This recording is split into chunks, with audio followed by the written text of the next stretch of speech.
Nobody checks their side mirror expecting to see a baby elephant running after them. Marcus did not either. He was driving back through the Tsavo Plains in southern Kenya, a stretch of road he had taken hundreds of times before. Flat green land on both sides, open sky above, and nothing around for miles except grass, wind, and the occasional bird cutting across the road. It was the kind of drive where your mind starts to wander, where you stop really looking and just move. He was about 40 minutes from the ranger post when something in the side mirror caught his eye. A shape. Small, moving fast. He thought it was a dog at first, maybe a young one that had chased the car out of habit and would stop after a few seconds when it got tired. He kept driving. The shape kept coming. Marcus slowed down slightly and looked again, this time more carefully. His hands went still on the wheel. His foot came off the accelerator without him even thinking about it, because what was running behind his car on that empty road was not a dog. It was a baby elephant, tiny, gray, ears flapping with every step, trunk bouncing loosely in front of it, legs moving as fast as they could carry it. And it was not slowing down. Marcus pulled over and stopped the car completely. He sat there for a second, not sure what to do, not sure what he was even looking at. Then he stepped out and turned around. The calf was maybe 20 meters away when he stopped. It kept running toward the car, then slowed as it got close, then stopped a short distance from where Marcus was standing. It looked at him. He looked at it. It was not tall. The top of its head barely reached Marcus's waist. Its skin was dusty and dry, and its eyes were large and dark and very tired. But it was not scared. That was the thing that hit Marcus first and stayed with him. This animal was exhausted, clearly, but there was no fear in the way it stood there looking at him. It was not trembling or backing away. It was just watching him, the way something watches you when it has already decided to trust you and is waiting for you to catch up. Marcus looked around. No herd, no movement in the grass, no sounds of other elephants anywhere nearby. Just open land and silence, and this one small animal standing in the middle of the road behind his car. A baby elephant alone in the wild is not a normal thing. It is not a cute thing. It is a serious thing, because they do not leave their mothers. They do not wander off on their own. If one is standing by itself in the middle of nowhere, something has already gone wrong. Something had already gone wrong. Marcus stood on that road for a long moment just thinking. He was not a wildlife vet. He was not a trained animal rescuer. He was a field ranger, someone whose job was to monitor, report, and observe. Not intervene, not pick up strays, not make decisions that were above his pay grade. But the plains do not always wait for the right person to show up. Sometimes they just hand you a situation and stand back. He took a slow step toward the calf. The elephant did not move away. It lowered its head slightly and then very carefully reached its small trunk forward. Marcus stayed still and let it come. The tip of the trunk touched the back of his hand, just briefly, then pulled back. That was it. That was the whole conversation. But it was enough. Marcus walked back to his car and got in. He started the engine. He told himself he would drive forward slowly, and if the calf followed, he would figure out what to do next. If it turned around and walked away, then maybe it knew something he did not. Maybe the herd was closer than it looked, and the little one just needed a push in the right direction. He moved the car forward. In the mirror, the calf followed. He went a little faster, not much. Just enough to see what would happen. The calf matched the pace. Small legs, big effort, zero hesitation. It stayed directly behind the car, the way a younger sibling stays behind an older one on a walk they are not totally sure about, but are not willing to miss. Marcus picked up his radio. He called the ranger post and spoke to a woman named Hannah, who handled most of the coordination between field staff and the Wildlife Rescue Center about 30 kilometers away. He told her what he was seeing. She asked him to describe the calf's condition. He looked in the mirror while he talked. Dry skin, tired movement, eyes open and alert, but body running low. He told her all of that. Hana did not hesitate. She told him to keep driving toward the post, slowly, and she would contact the Savo Wildlife Care Unit immediately. She also told him not to stop in open ground after dark. The sun was already getting low, and the light was changing fast. Marcus already knew that. He had worked these plains long enough to understand what darkness meant out here. It was not just the end of the day. It was the start of something else entirely.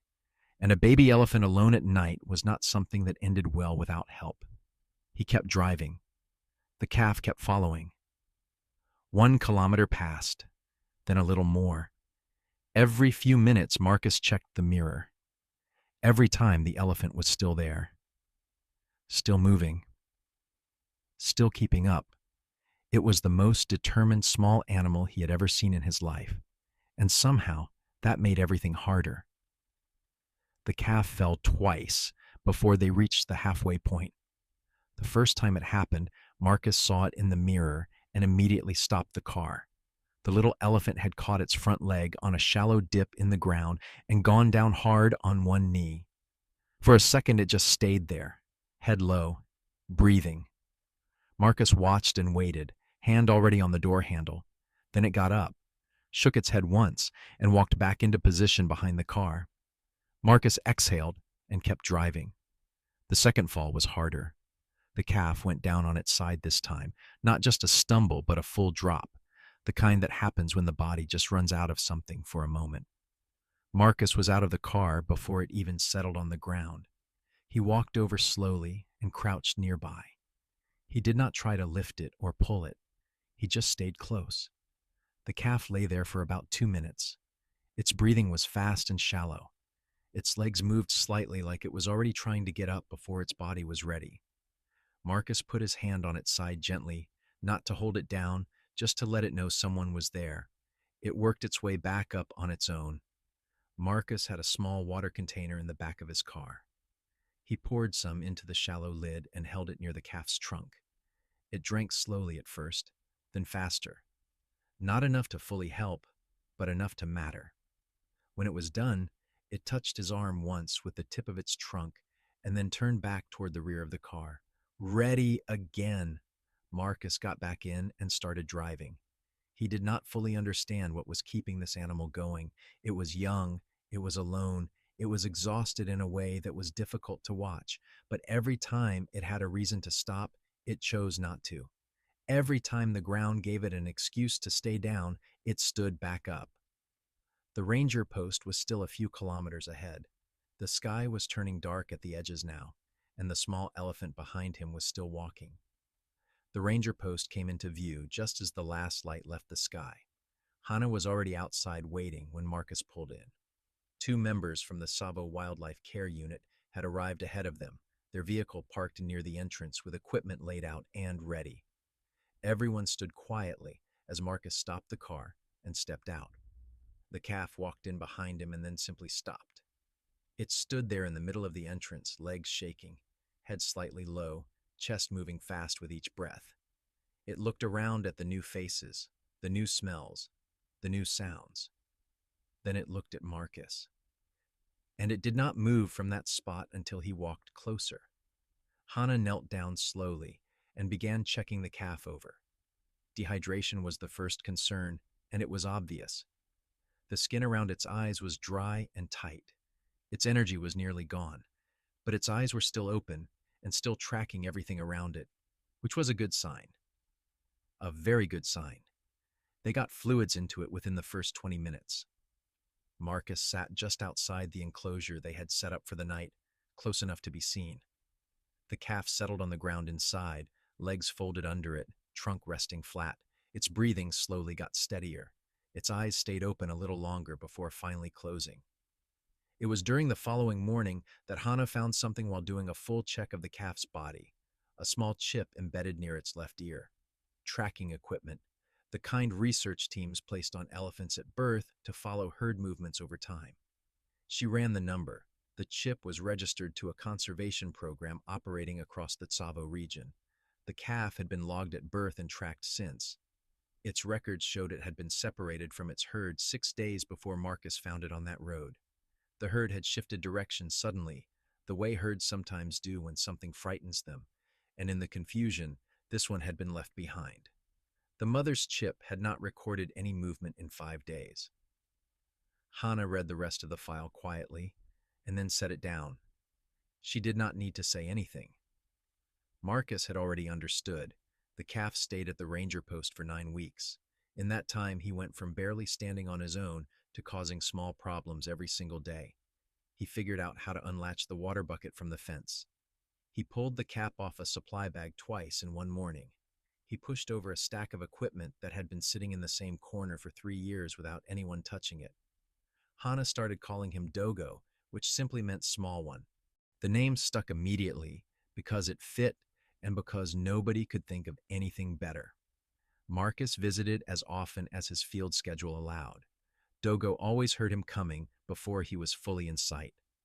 By the time Marcus reached the enclosure, the calf would already be at the fence, trunk through the gap, waiting, not frantically, not desperately, just waiting, the way you wait for someone you know is going to show up. 6 weeks in, Dogo was introduced to another young elephant at the post, a female who had been there for several months after being found near a dried waterhole with no herd around. The first meeting between them lasted about 4 minutes before they were already walking side by side. By the next morning, they were eating from the same spot and sleeping close enough to touch. Dogo had found a companion. The decision to move toward reintroduction came in the 9th week. A herd had been tracked moving through an area not far from where Dogo had originally been separated. DNA samples confirmed there were relatives in that group, not his mother, but family. The process was slow and careful, but it worked. Marcus was there on the day Dogo walked out to meet the herd for the first time without a fence between them. An older female from the group came forward first. She spent a long time just standing close to Dogo, trunk moving gently over him. Then she turned and walked back toward the group. Dogo followed without looking back. Just like that, he was gone. Marcus stood there watching the herd move away into the open land until he could not see them anymore.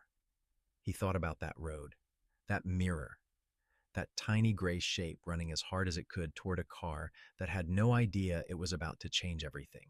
Some things you do not plan. They just find you.